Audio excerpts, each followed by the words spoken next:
एक शाम प्राची टीवी पर सीरियल देख रही होती है। तभी उसकी सास वहां आती है। अरे सीरियल में तो ऐसे मग्न है जैसे आज रात का खाना पड़ोसी आकर बनाएंगे। मुझे पता ही नहीं था आपने अपने बेटे की शादी पड़ोस में भी की हुई है। मतलब?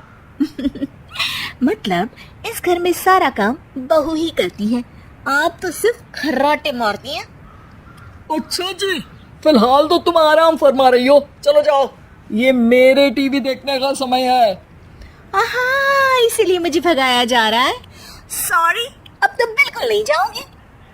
प्राची की इस बात पर दोनों सास बहू के बीच टीवी रिमोट के पीछे बच्चों जैसे छीना झपटी शुरू हो जाती है, जिसके बीच श्लोक भी काम से घर वापस आ जाता है।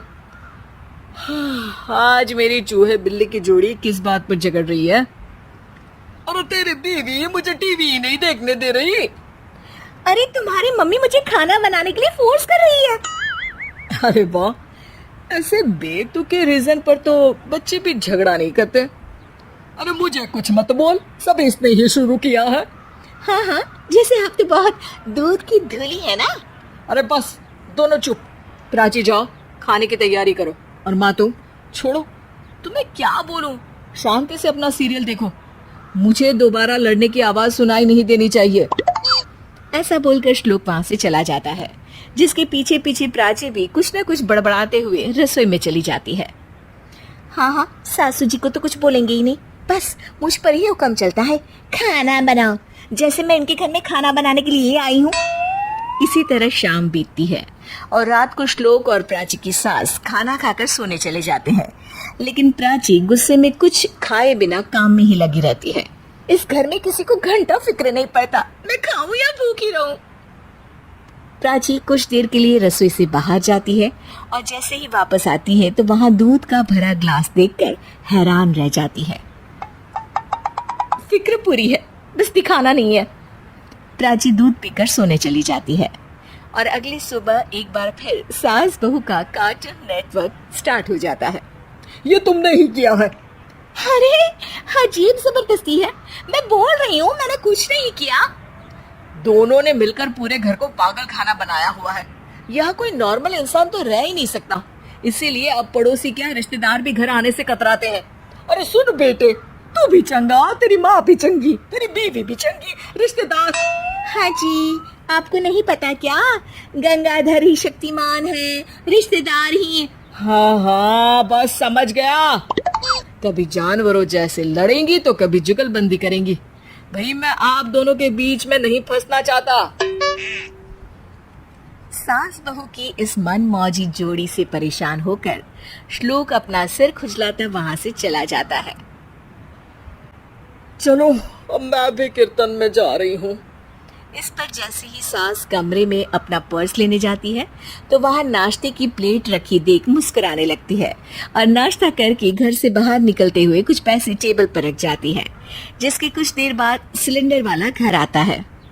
ओ मोरी मैया, मैं सिलेंडर के बारे में तो बिल्कुल भूल ही गई थी। घर खर्च के सारे पैसे भी मम्मी के पास है और श्लोक से बोला तो उल्टा 4 बात सुनाएंगे। प्राची ये सोच ही रही होती है कि अचानक उसका चेहरा चमक उठता है और वो घर में आकर इधर उधर देखने लगती है। तभी उसकी नजर टेबल पर रखे पैसों पर पड़ती है, जिन्हें वो सिलेंडर वाले को दे देती है। ये सब श्लोक देख लेता है। अच्छा बेटे, इतना बड़ा घोटाला, सबके सामने मैं तेरी दुश्मन और पीठ पीछे तेरी मेरी यारी। इस पर श्लोक एक प्लान बनाता है और शाम को सब एक साथ बैठे होने पर बोलने लगता है। माँ, तुम दोनों की बहुत लड़ाई होती है, इसलिए मैं सोच रहा हूँ कि प्राची को उसके घर छोड़ाऊं, इससे वो भी खुश रहेगी और तुम भी। अचानक श्लोक की ये बात सुनकर सास बहू शौक से उसकी तरफ देखती हैं। अरे ऐसे कैसे घर छोड़ाओगे, मुझे कहीं नहीं जाना। अरे तुमने बोला नहीं पर मैंने सुन लिया, तुम्हें मम्मी के साथ रहना अच्छा नहीं लगता, मुझे पता है। अरे वो अरे, जब बहू खुद कुछ काम बोले तो वो तुझे सुनता नहीं, और अब जो इसने बोला ही नहीं वो तू समझ गया। जब उसे नहीं जाना तो फिर जबरदस्ती क्यों कर रहा है? अच्छा, फिर आपको मौसी के घर छोड़ाता हूँ। बस अब आप दोनों एक घर में एक छत के नीचे नहीं रह सकती। मैं इस टॉम एंड जेरी की जोड़ी को और नहीं झेल सकता। हैं? ऐसे कैसे नहीं रह सकते? तुम्हें इतनी दिक्कत है तो तुम्हारा बोरिया बिस्तर पैक कर देती हूँ। लेकिन मम्मी जी कहीं नहीं जाएंगी। बिल्कुल यही सुनना था मुझे। अगर दोनों में इतना ही प्यार है फिर हर वक्त ये लड़ाई का नाटक क्यों करती हो?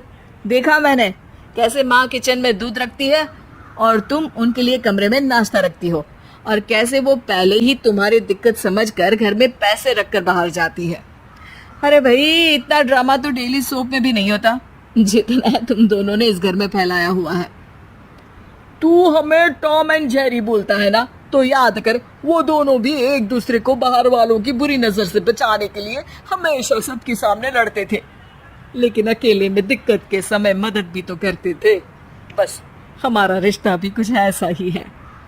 और वैसे भी अगर सास बहू में तू मैं नहीं होती तो दुनिया वालों को कहानियां कैसे मिलेंगी?